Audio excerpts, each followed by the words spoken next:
Peace and blessings, everybody. My name is Kim High, and you already know what time it is. This week's guest on the Break Live is Skilla Baby. Yeah, we back in Detroit with it. He been going crazy. I mean, I ain't even gonna go too long with the introduction because I feel like his track record so far speaks for itself. So keep it locked. In the meantime, y'all can go ahead and drop your favorite Skilla Baby track in the comments. Show him some love, and I'm gonna see if he's in the mix. Yo, yo, Yo, Skilla, what's good? Can you hear me? yeah, I can hear you. You can hear me? Straight up. Yeah, I got you. What's going on with it? How you living? Chilling. Word. My name is Kemi. I appreciate you for taking the time to pull up and rock with us real quick. Appreciate y'all. Yeah, yes, sir. All love. This real easy breezy, as I'm sure you know, real surface level. I just want to talk about the major moments in your catalog so far. You've definitely been going crazy, gaining your respect over these last few years. So, yeah, you ready to jump into it? Yeah, I'm good. Move. All right. So, you grew up on the west side of Detroit, right? Yeah. Okay. How did that environment cut your character? I think the whole Detroit affect my character though. For real. I grew up on the west side, but I got a lot of east side friends and stuff like that. But the west side a little bit more like suave and smooth. The east side a little more gritty. Okay. I feel you. So you had the best of both worlds for real then? Yeah. Straight like that. I read somewhere that your parents had you when they were older. How did that affect you? I'm asking because I'm curious. I feel like I got the same experience. It's nothing like getting wisdom from older generations of Black people, but obviously things are a little different. So, yeah, is that fair to say? And if so, how did that affect you? My dad was older. My mom wasn't that old. Gotcha. Yeah. Uh, Okay. my dad affected me. Like my music taste, the way I carry myself. He had like a more of a military way of bringing me up. So it was Really? just everything on schedule. Everything had to be planned out just like that. So it affected. Yeah. I don't think it affected me so much when I was younger, but now that my upbringing, like I'm older, like I think about. Yeah. Now that's how it be. You say he impacted your music taste. Like, what type of artists did he put you on to? My favorite artist. Uh, we listen a lot of Motown. I like the Gap Band, like stuff like that, like Tupac Ah. and like Michael Jackson, stuff like that. Yeah, nah, I love to hear it. A lot of people ain't hit, but that's that real raw. So respect to it. Yeah. I know your love for basketball also started at an early age. Why is that? Like, what attracted you to the sport? Um, I just love playing sports, and then that was something that me and my dad got me off into when I was younger. My mom also too. She used to get outside, throw the football with me and stuff like that. So it's just like I just gained love for it.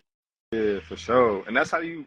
Correct me if I'm wrong. Is that how you got your rap name? You were saying you was nice with the skills. Is that how the Skilla Baby came into play?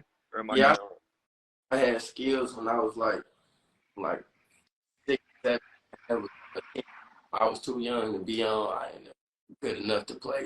So that's how I got the name Skills. And then one day somebody was trying to make fun of me and called me Skilla. I just liked it. Her Yeah, name was one of my friends from Pal.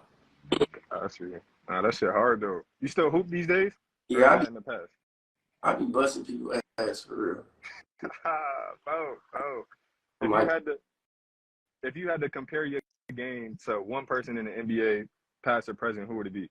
mm, um, I don't know, cause I can pass the ball, so I ain't I ain't super athletic, so Or but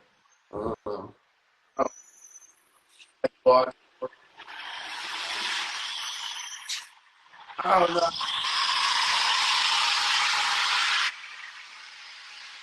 hold on, Skillet, I can't hear you. Can you hear me? Yeah, I can hear you. Okay, can you repeat that last statement? I didn't catch the end of it. I ain't comparing myself to no NBA player, but my favorite player, Kobe. I try to do everything. See.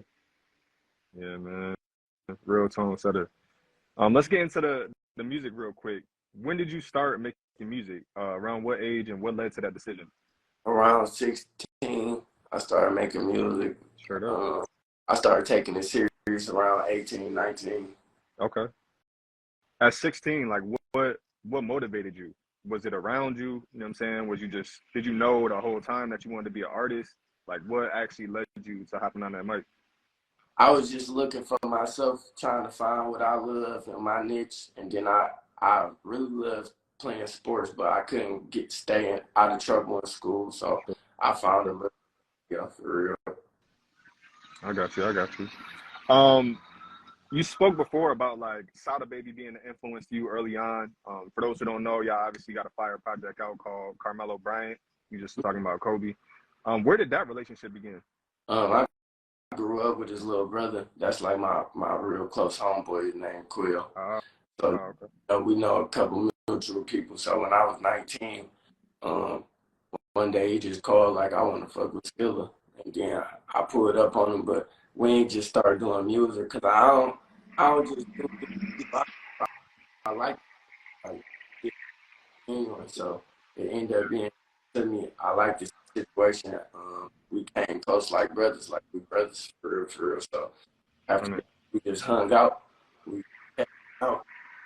Just it just turned to that, you know, yeah, the yeah, music and people loved it from us. for sure. No, I'm with you on that.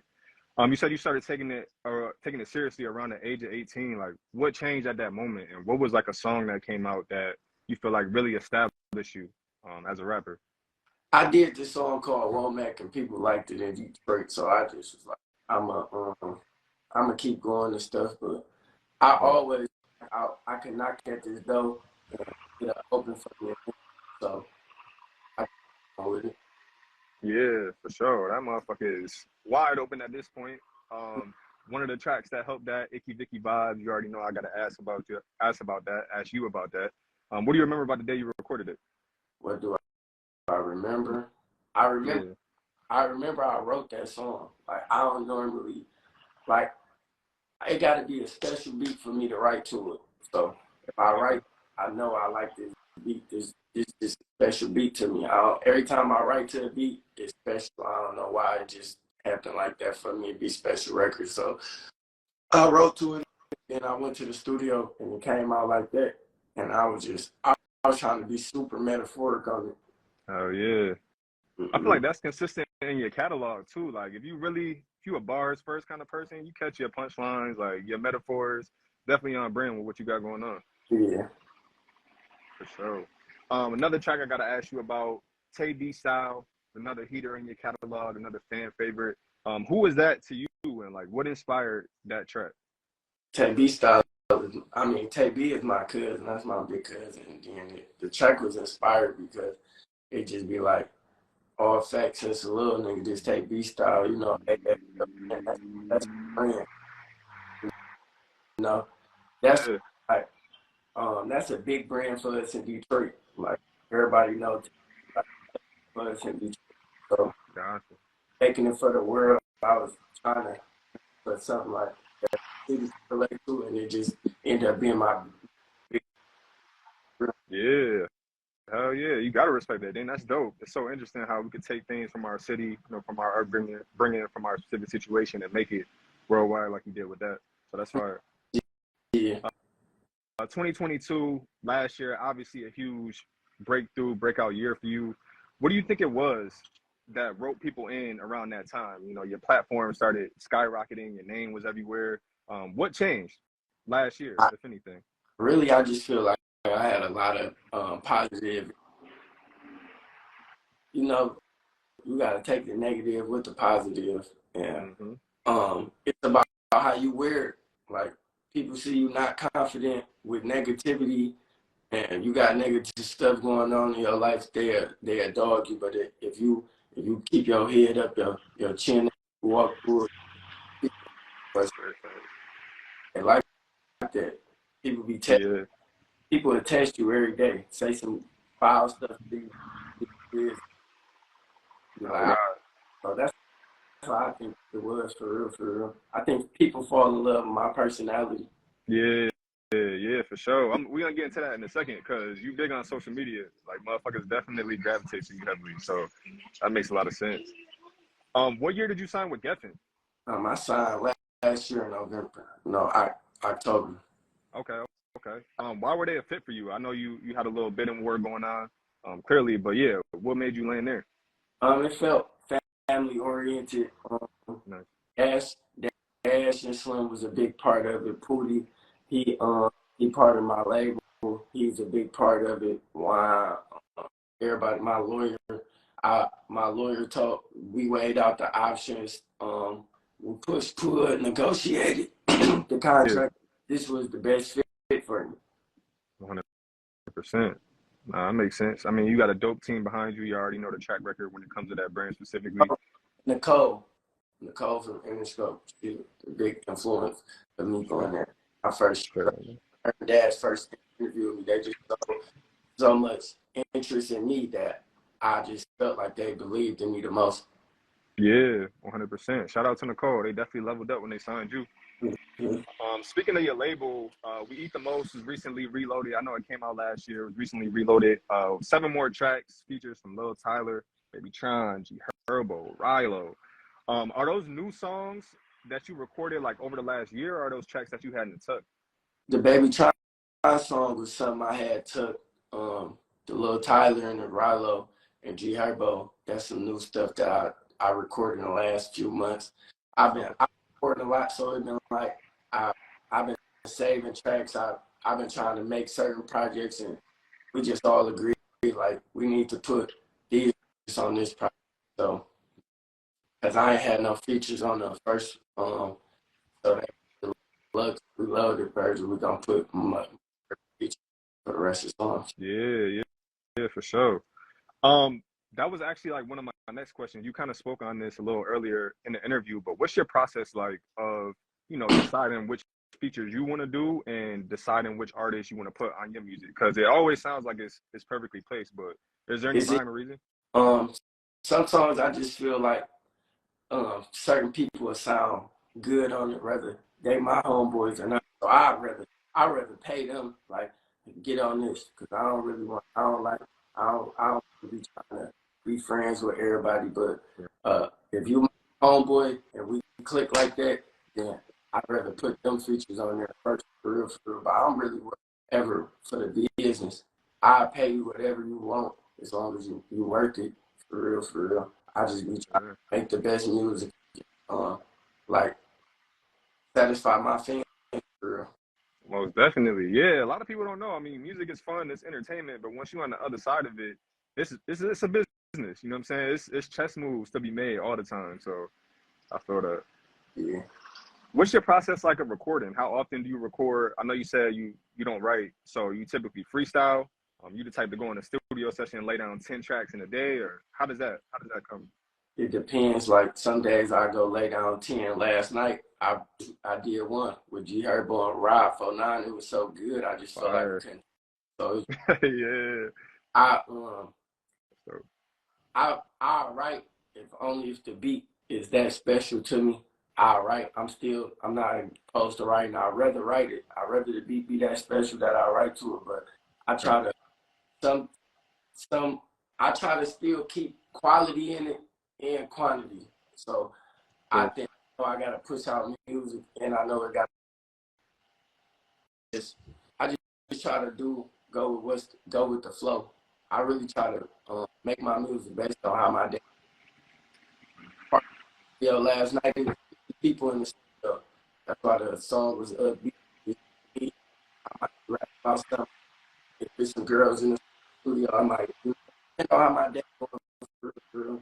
uh, damn, I'm hyped. I can't wait to hear that. I'm sure all of y'all snapped. Like none of y'all leave crumbs on the plate when it comes to that rapping shit. So I can't wait to hear that. Speaking of collaborations, what led to your joint project with T Grizzley? Let's get into that real quick. Um, we just want to it's a lot of controversy that's behind me and T. So it's like I ain't really know him, but we both doing something big for the city. So we gonna Definitely. it's better to put something out together and work together and we could get further together than apart. That's just just I'm just trying to keep everything positive. I be having a lot of negative stuff around me stuff. Like I come from a negative city, but like it's one of the best cities in the world.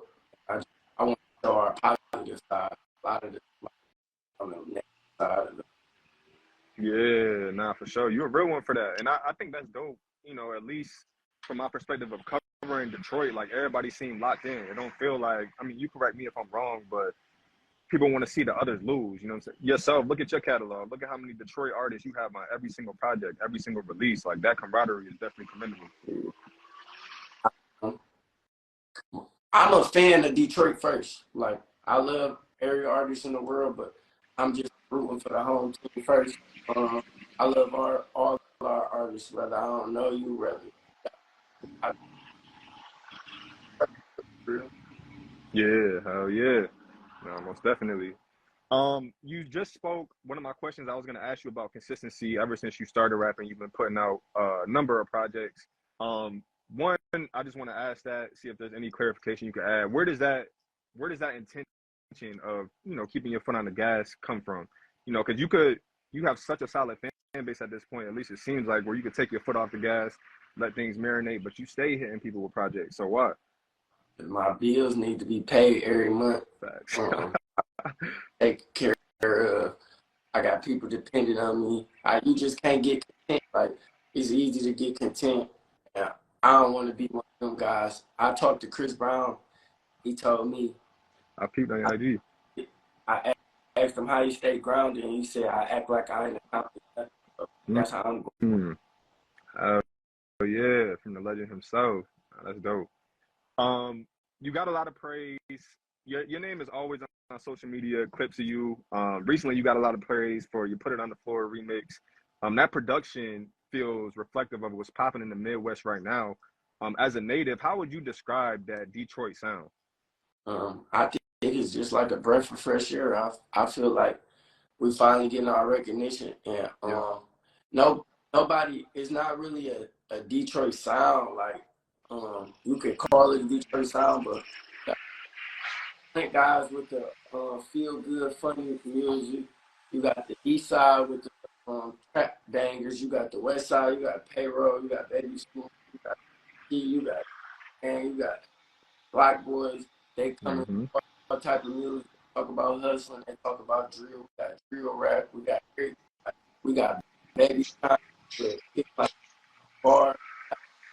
So it's not really sound like we got Veto with the we got Babyface Ray. We got It's B. endless. We got like sounds like they all have their own sound. You can't say it's a sound that they have. Like V. So Ray, he come with the humble bars that you just fall in love with. How he rap, like he ain't loud or nothing. You just fall in love with the character. So it's like Definitely.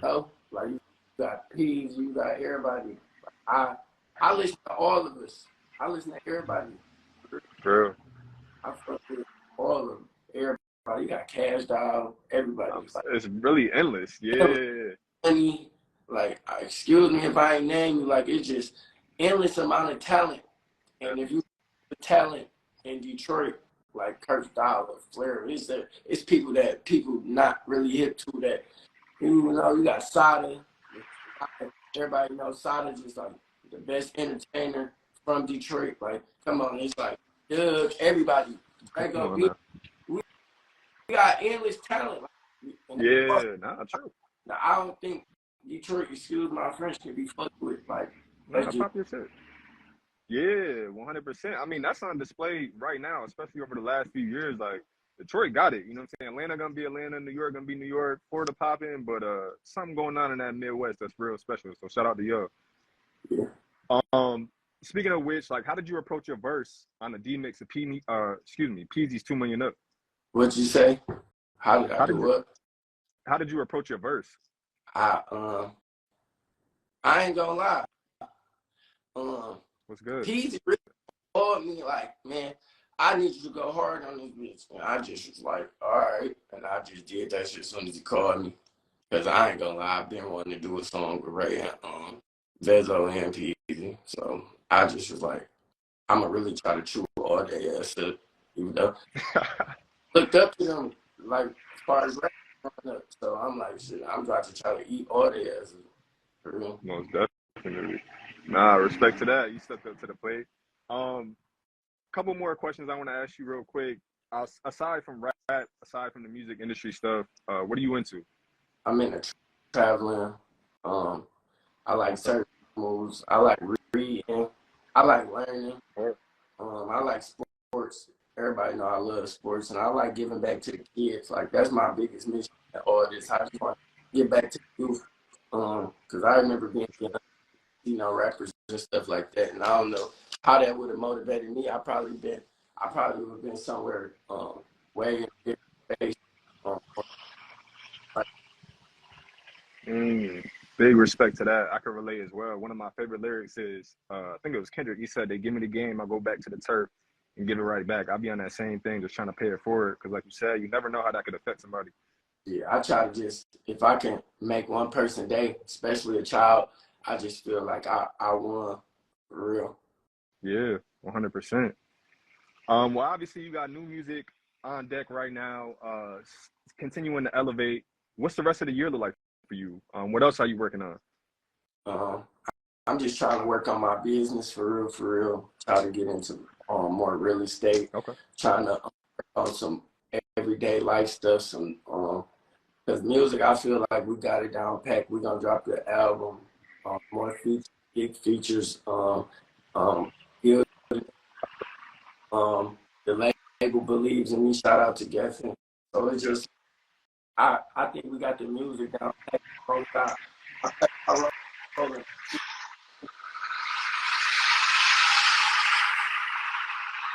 So Geffen got a plan for me. As long as I stay, of course, with the plan they have for me, I believe I could be one of the artists. Oh yeah, well you on your way. You surely off to a good start, man. Much love and respect to everything you got going on. I appreciate you for taking the time to rock with us again. Is there anything you want to tap into before we wrap? Anything else you want to speak about? No, shout out to Geffen. I don't know. I, I shout out to Double XL. I wish I Sure. could have covered, but no, matter of fact, don't spam XXL and tell them put me on the cover next year. Hey, Like right, don't spam yeah. XXL. Tell them say Skilla should have. He deserved it. Feel me? Tell 'em. Thank you. Yeah, nah, I ain't gonna lie. A lot of people were saying that, but we locked in, man. We're gonna continue to cover you and never know what'll take place in the future. So we good. Appreciate y'all guys. Yes, sir. All up, man. Yeah. Be easy.